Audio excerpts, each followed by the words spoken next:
Genesis, the light of the beginning. There's always something mysterious about beginnings. Shall we explore the start of the universe together? Let's go way back, way back to a time before smartphones even existed. First day, light and darkness. God said, "Isn't it a bit too dark around here? Let there be light." And just like that, the brightness was turned up.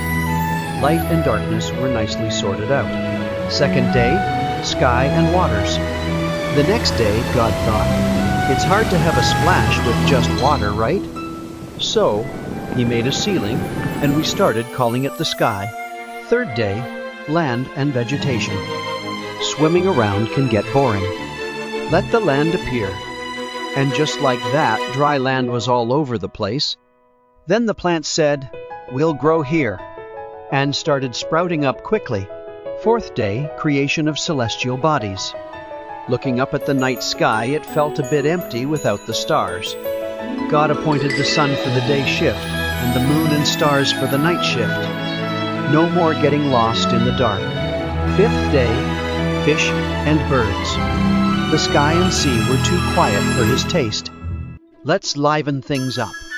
And with that, fish and birds were released. A party started in both the sea and the sky. Sixth day, land animals and humans. Land animals made an appearance too. "Hello, can we join in?" they asked. And finally, God created his masterpiece, humans. Even God was surprised to see them walking on two legs, or so the rumor goes. Seventh day, rest. After a busy week of creating, God said, "Let's call it a day and rest." Everyone switched to relax mode and said, "Sounds good." How was that? The week of creation, more bustling and fun than you thought, right? I'll be back with more exciting stories. This has been Genesis, the light of the beginning.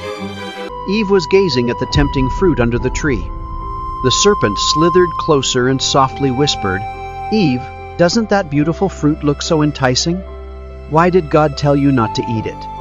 Eve replied curiously, "Yeah, why did he forbid it? Maybe he thought we would become like God." The serpent mocked with a laugh, "Like God? You jest. You would simply gain more knowledge, not become deities yourselves. Try it, Eve. You'll see what you both are truly capable of." Eve sighed, staring at the fruit, then resolved, "Well, I suppose one bite couldn't hurt." But the story did not begin there. God had said, "This friend needs a companion," and carefully took one of Adam's ribs to create Eve. Eve was the true party queen of Eden. Adam was alone no more. Yet every perfect party has at least one rule. For them it was, "Do not eat from that tree." As Eve enjoyed a picnic, the serpent slinked up asking, "Bored? Eve, doesn't that beautiful fruit look so enticing? Why did God forbid only this?" Eve answered, "Yeah, he said eating it would be unwise. Maybe he thought we'd become like him." The serpent mocked, "Like him? Ridiculous. You'd simply gain knowledge, not divinity. Try it, Eve. You'll see your true potential with Adam." Eve sighed, gazed at the fruit, then resolved, plucking it to take a bite. Adam approached in shock. "Eve, why did you eat that? You know it was forbidden." Eve offered the fruit. "Adam, don't worry, I'm fine. You should try it too. This will add some variety to our diet." Adam hesitated, but eventually accepted and ate it. As soon as they tasted the forbidden fruit, the world changed. Suddenly they realized, whoa, we're naked. Mortified that their nudity was broadcasting across Eden.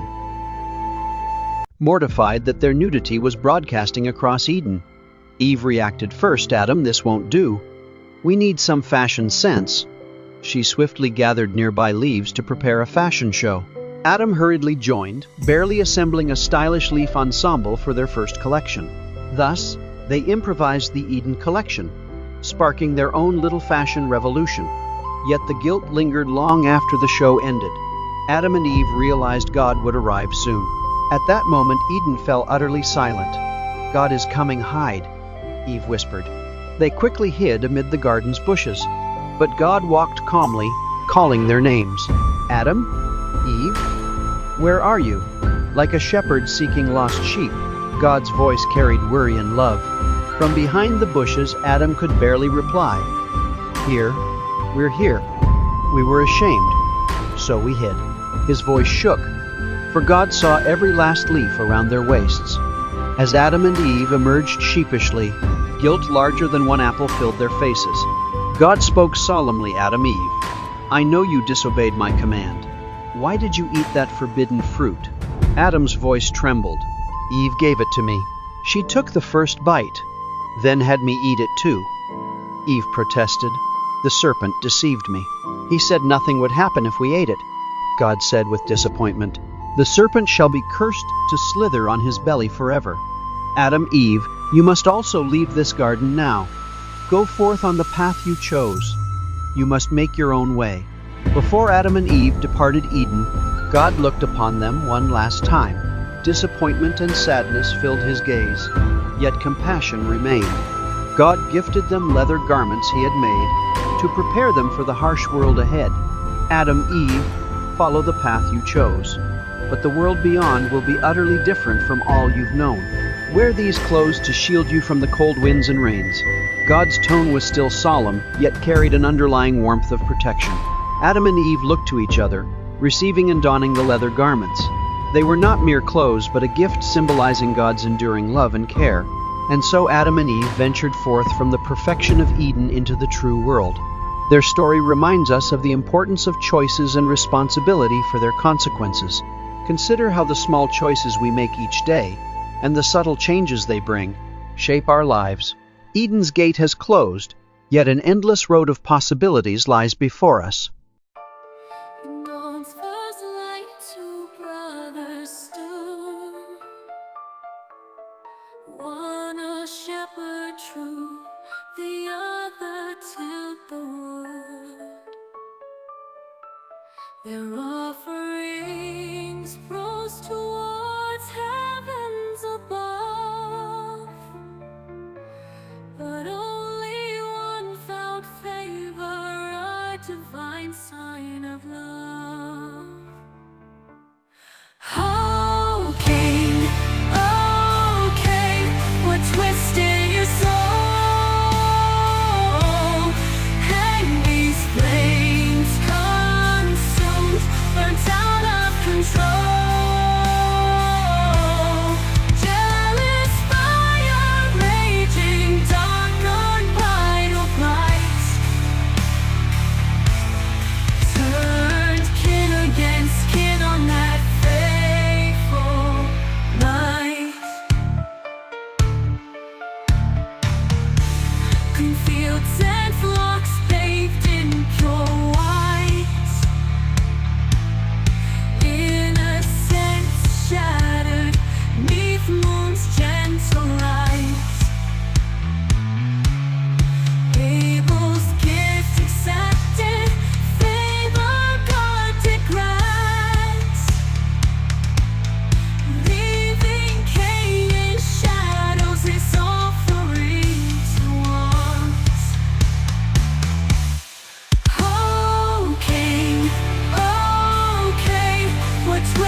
fleeting light appears.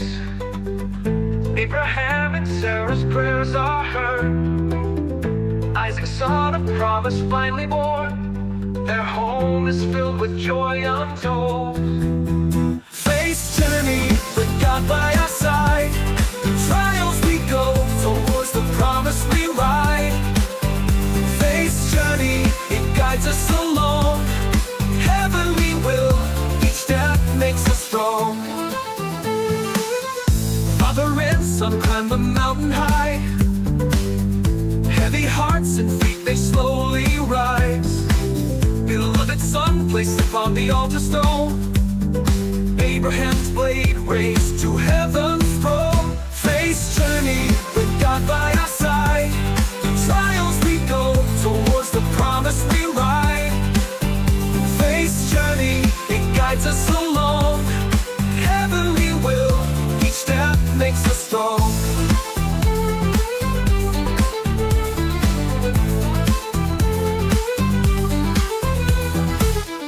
Angel's voice rings out from the sky. Stop now your faith, I've seen with my eyes. A ram appears, takes Isaac's place. God's grace pours down, full of embrace. Faith's journey with God by our side. Through trials we go, towards the promise we ride. Faith's journey, it guides us along. Heavenly will, each step makes us strong. Hey, I'm Jacob. Isaac and Rebecca? Yeah, they're my parents. I'm the second son in this family drama. My brother Esau?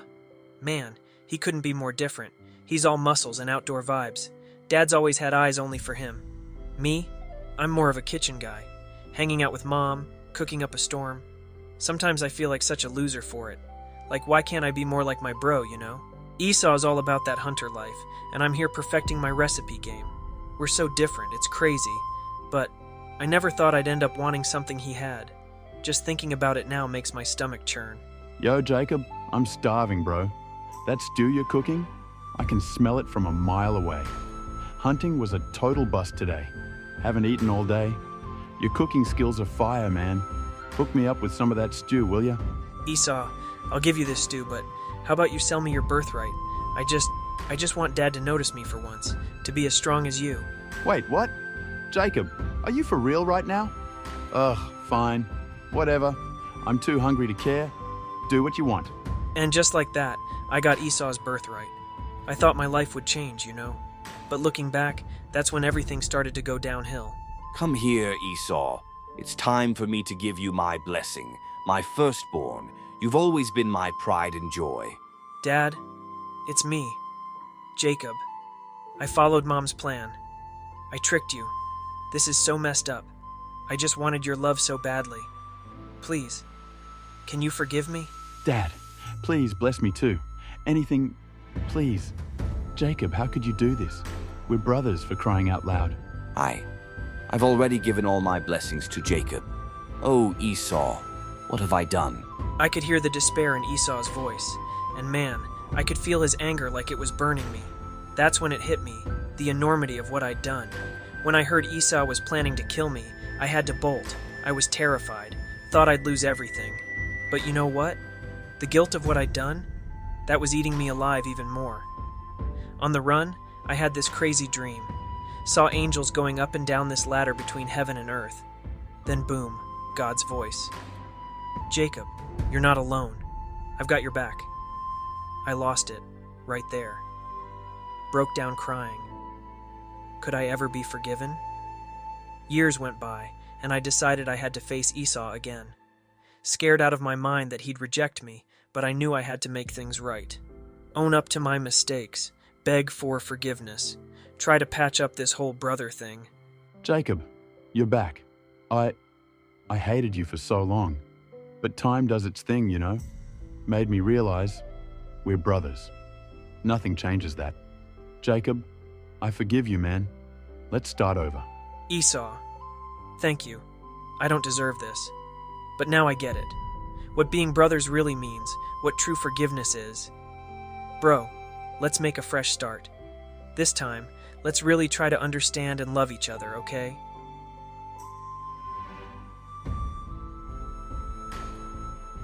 Hello, my name's Joseph, and boy, do I have a story to tell. It all started with my dad, Jacob. The coat of many colours that my father gave me was special, but at the time, I had no idea how it would affect my brother's feelings. Joseph, my boy, Dad said one day. This coat's for you. You're my special one. I was over the moon. Wow, Dad, it's awesome. Little did I know the trouble it would cause. My brothers weren't thrilled, to say the least. I'd catch them muttering things like, "Look at him, strutting around in that coat again. Daddy's little prince, huh? And we all work our butts off, but Joseph gets all the perks. What gives?" Then came the dreams. Man, I should have kept my mouth shut, but I was too excited. "Guys, you won't believe the dream I had." I told them about the wheat bundles bowing to mine, and then about the sun, moon, and 11 stars doing the same. Big mistake. My brothers were furious. Even Dad warned me to keep quiet about it. Things went south real fast after that. Next thing I knew, I was being sold off to some traders by my own brothers. Talk about a plot twist, right? Life took me on a wild ride after that. I ended up in Egypt, working for a guy named Potiphar. Things were looking up until his wife tried to seduce me. When I refused, she accused me of attacking her. Just like that, I was thrown in jail. But even in that dark cell, God had a plan. I met Pharaoh's cupbearer and baker, interpreted their dreams, and eventually got called to interpret Pharaoh's dreams too. "Your Majesty," I told him, "your dream is a warning. 7 years of plenty, followed by 7 years of famine. We need to prepare now." Pharaoh was so impressed he put me in charge of all Egypt. Talk about a promotion. 7 years flew by, and then the famine hit, just like I'd predicted. One day, while dealing with the food shortages, I looked up and couldn't believe my eyes. My brothers were standing right there in front of me. It had been over 20 years, and they didn't recognize me, but I knew exactly who they were. I decided to test them. I accused them of being spies, demanded they bring their youngest brother, my full brother Benjamin, and even planted my silver cup in Benjamin's sack to see how they'd react. When I saw how they'd changed, how Judah offered to take Benjamin's place to spare our father more grief, something in me broke. All the anger I'd been holding on to just melted away. It's me. Joseph, I finally revealed, choking back tears. The brother you sold. I know it's hard to believe, but this was all part of God's plan. The shock on their faces was something I'll never forget. Reuben and Judah could barely speak. And Benjamin? The little brother I'd never met? He looked at me like I was a ghost. "Brother? But, they told me you died before I was born," he whispered. As I hugged him, I felt years of pain and loneliness wash away. "Yeah, Benjamin, I'm your big bro. We finally get to be together." In that moment, I knew what I had to do. "All right," I said, wiping my eyes. "Let's go get Dad. We're all going to live here together. I believe God's got big plans for us." And you know what? He did. But that's a whole other story. Hey, this is my story. Let me tell you something crazy. I was born when just being alive was like winning the lottery. No joke. Pharaoh had this insane order to kill every Hebrew baby boy. Just kill them, all of them. And here I am, somehow breathing. You want to hear something wild? My mom, she did the bravest thing ever. Put me in this little basket, like the world's scariest game of chance. The look in her eyes when she let me go. Man, that still haunts me, you know. So there I was, just a tiny baby floating down this crazy river. No clue where I was heading, none at all. But God, He had this whole thing planned out. Next thing you know, bam, right in front of the Egyptian princess. Talk about perfect timing, palace life. It was sweet, like really sweet. Gold everywhere, servants at my beck and call. Everyone bowing and scraping, living the dream, right? Except there was always this weird feeling in my gut, like something wasn't quite right. You ever get that feeling? When everything looks perfect on the outside, but inside you're just lost. Then came the day, finding out I was Hebrew. That hit me like a ton of bricks. Everything I thought I knew about myself, gone, just like that. Here I was, living in this fancy palace, wearing these expensive clothes, and suddenly, I realize I'm one of them. One of the people I've been watching suffer every single day. I lost it one day, completely lost it. Saw this Egyptian guard beating the life out of a Hebrew slave, and something in me just snapped. Stop, back off right now, or I swear. I only wanted to stop him, you know. Make him quit hitting that guy. But things got out of hand, way out of hand. Next thing I know, there's a dead body at my feet, and my whole world's falling apart. You know that feeling when you know you've messed up so bad there's no going back? Yeah, that was me. Had to run. Like middle of the night, don't look back kind of running. Left everything behind. The palace, the luxury, my whole life. Just gone. Ended up in this total middle of nowhere, working as a shepherd. Me, the guy who used to walk around in gold jewelry, now chasing sheep around. Life's funny like that, right? But the guilt, the fear, that stuff followed me. Couldn't shake it no matter how far I ran. I kept asking myself, why me? Why did all this happen? But you know what's crazy? The answer was coming. I just didn't know it yet. Then came this totally insane day. Just doing my regular shepherd thing when I see this bush. But not just any bush. This thing's on fire but not burning up. Like what? I've seen some weird stuff, but this was next level. Got closer, totally confused. And then, get this, I hear my name. Moses. Hello? Who's calling me? And that's when everything changed. God's voice. And trust me, when God talks, you know it's God. Just hits different. I am the God of your fathers, Abraham, Isaac, and Jacob. Take those sandals off. You're standing on holy ground. Real talk. I was shaking so bad I could barely stand. But something about that voice. You just had to listen, you know. What do you need me to do? Then he drops this bomb. I've seen my people suffering in Egypt, heard every cry, every scream. And you're gonna get them out. I nearly laughed, like actually laughed. Me? Seriously? I'm nobody. I'm a shepherd who can't even speak right. Pharaoh's gonna take one look at me and laugh me out of the palace. But God wasn't having any of my excuses. Shows me this crazy trick with my staff turning into a snake. Which, by the way, terrifying, but also kind of awesome. I tried everything to get out of it. I can't speak well. I'm not good with people. Send someone else. God's response. Who made human mouths? Who makes people deaf or mute, seeing or blind? Isn't it I, the Lord? Your brother Aaron will help you speak. But you're my guy for this job, and I'll be with you every step of the way. What do you say to that, when the creator of everything basically says you're it? Can't exactly swipe left on that, you know? So yeah, that's how I ended up heading back to Egypt. Still scared. Oh yeah, still doubting. You bet.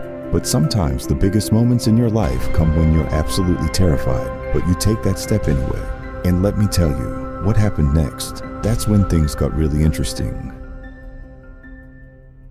I went back to Egypt because God called me. Yeah, the fear was still there, but I couldn't run anymore. I had to save my people, heading to Pharaoh's palace. Man, it was still massive. Nothing had changed since the day I ran. But this time, I wasn't standing there as a prince. I was God's messenger. Pharaoh, the Lord sent me. Let my people go. Let them worship in the wilderness. You should have seen his face. He just smirked and said, The Hebrew God? Why should I listen to him? Your people are my slaves. I don't have any reason to let them go. My heart sank. Like, this was the wall I'd have to break through. But there was no backing down now. Then God's voice grabbed my heart. I'm going to make Pharaoh stubborn, but through my miracles, he's gonna know exactly who I am. And that's when God's 10 plagues began. First plague, the Nile turned to blood. I raised my staff toward the river, and boom, the whole thing went blood red. Fish died, the river stank. It was crazy. People couldn't find water to drink. They were desperate. But Pharaoh didn't even flinch. When Pharaoh wouldn't budge, second plague hit. Frogs everywhere. Palace beds, kitchens, even in their food. Third plague, dust turning into gnats. I lifted my staff and threw dust in the air. Next thing you know, these tiny bugs are all over people and animals. Even Egypt's magicians couldn't stop this one. They told Pharaoh, this is God's finger at work. But Pharaoh still wouldn't listen. Fourth plague brought swarms of flies, I warned him. And then these black clouds of flies covered Egypt. People could barely breathe. Egypt was literally rotting from all these flies. Pharaoh gave in again, but guess what? Once the flies were gone, so was his promise. Fifth plague hit the livestock. All of Egypt's horses, cattle, sheep, goats, dead. But get this, not a single Hebrew animal got sick. You'd think this obvious difference would change his mind, right? Nope, sixth plague was brutal, boils breaking out on people and animals. I threw ashes into the air and boom, painful sores everywhere. You could hear the screams across Egypt, but Pharaoh still wouldn't crack. Seventh plague, next level stuff. Hail and fire raining from the sky. We're talking massive hailstones and lightning turning everything to ashes. Egypt's crops, totally destroyed. Eighth plague brought locusts. Man, you've never seen anything like it. The sky went dark with these things. They ate everything.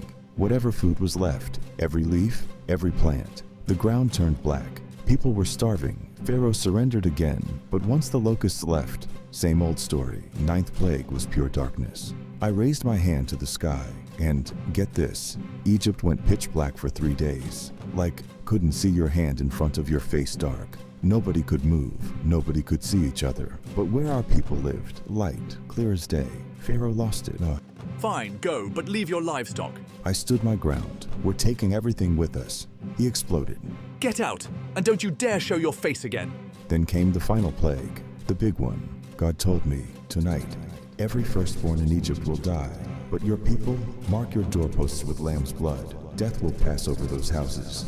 We did exactly what God said. That night, I'll never forget those screams. Every house in Egypt, from Pharaoh's palace to the poorest prison, lost their firstborn.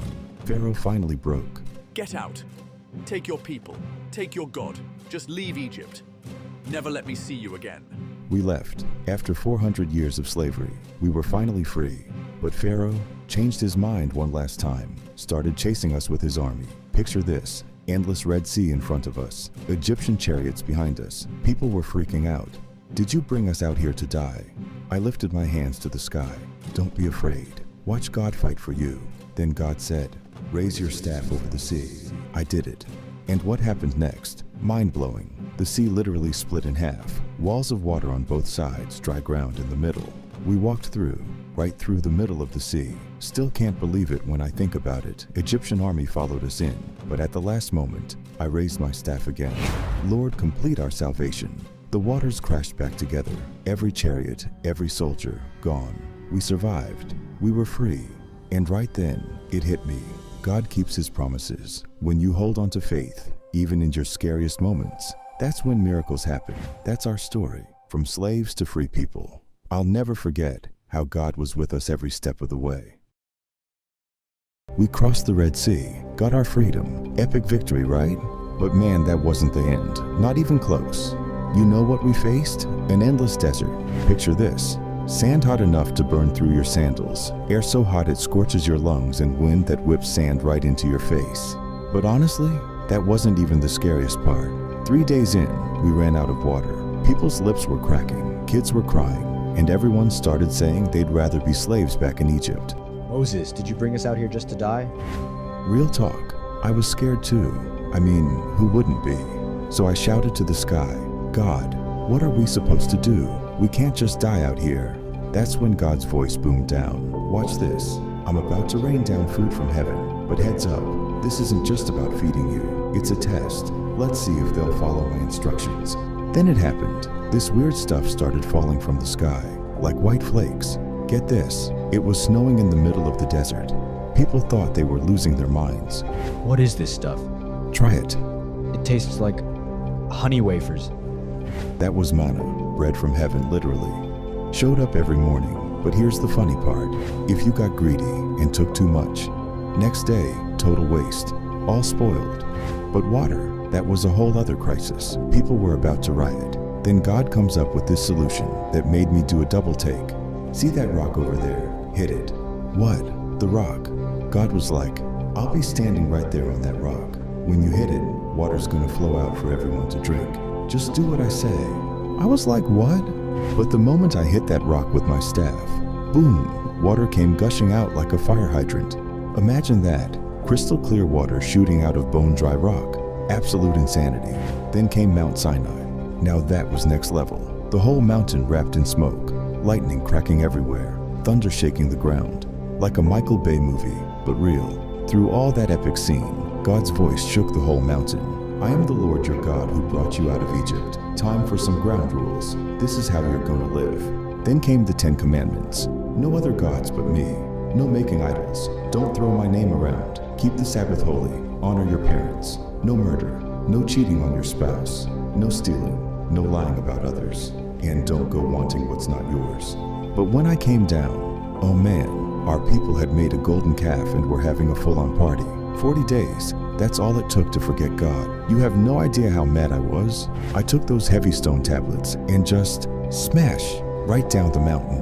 Yeah, looking back now, maybe smashing those tablets wasn't my best move, but I was furious. There I was, fasting for 40 days, having deep talks with God, and down below, our people were having a rave around a golden cow. I confronted Aaron. What were you thinking? His excuse was even more ridiculous. Well, people were getting antsy, so I just asked for their gold jewelry, threw it in the fire, and surprise, out came this calf. Like seriously? Acting like the idol just made itself. But I went back to God. Another 40 days up that mountain. This time, I was crying while praying. God, these people messed up big time, but please forgive them. If not, just erase my name from your book instead. I meant every word. I loved these people enough to trade my life for theirs. God was furious. Your people have totally blown it. Look how fast they've jumped off track. I should wipe them out and start fresh with you. I begged like I'd never begged before. God, please. After all you did to get them out of Egypt, don't destroy them now. Please forgive them. After what felt like forever, God's voice softened. All right, I'll forgive them, but actions have consequences. Get new stone tablets ready. We're doing this again. Desert life continued. Manna every morning. Cloud pillar showing us the way. Fire pillar keeping us safe at night. Here's something wild. 40 years in the desert, and our clothes never wore out. Even our sandals stayed intact. Sounds impossible, right? But with God, impossible doesn't exist. When we finally saw the promised land, man, how do I even describe that feeling? 40 years of wandering, almost over. But then God hit me with this. You'll only see it with your eyes, because you didn't trust me at the waters of Meribah. You won't set foot in it. That hurt, really hurt. But I got it. Leadership comes with higher standards. Standing on Mount Nebo, looking at the land God was showing me, it hit me. This journey, it was never about the destination. The real gift was walking with God all along. My story ends here, but our people's story, that kept going, still does. And I learned something huge. God sticks with us even when we mess up, even when we fail. That's what real love looks like. That's my story. Crazy journey from a burning bush to the edge of the promised land. And you know what? Every step was worth it. Every single one.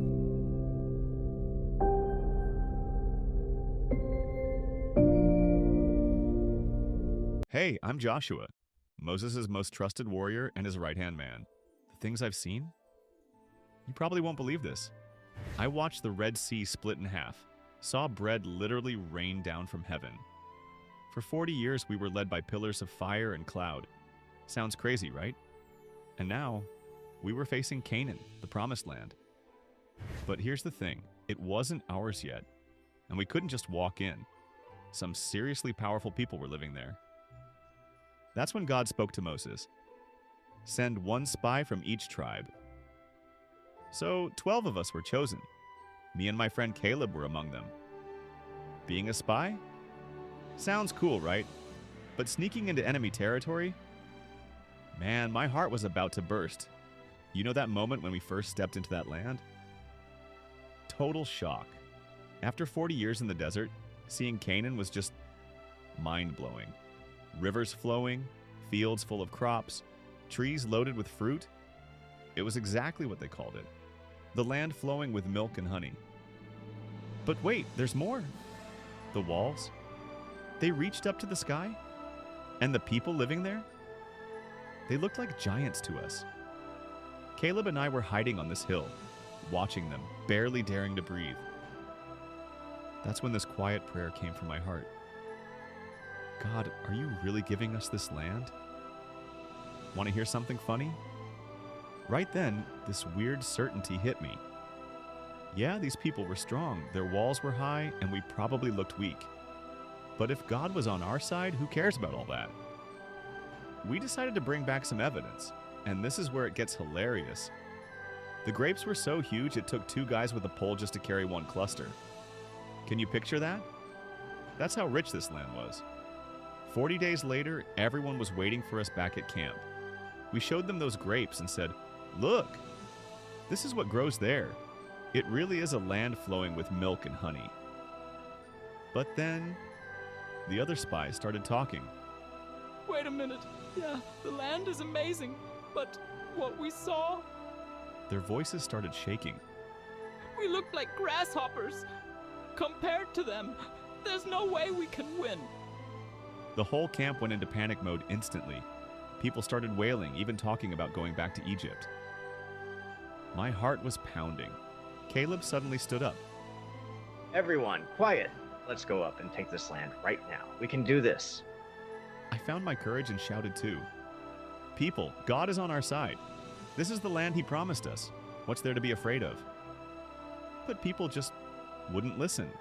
Instead, they tried to stone us. Can you believe it? Almost got killed for telling the truth. That's when God's glory suddenly appeared and everyone hit the ground.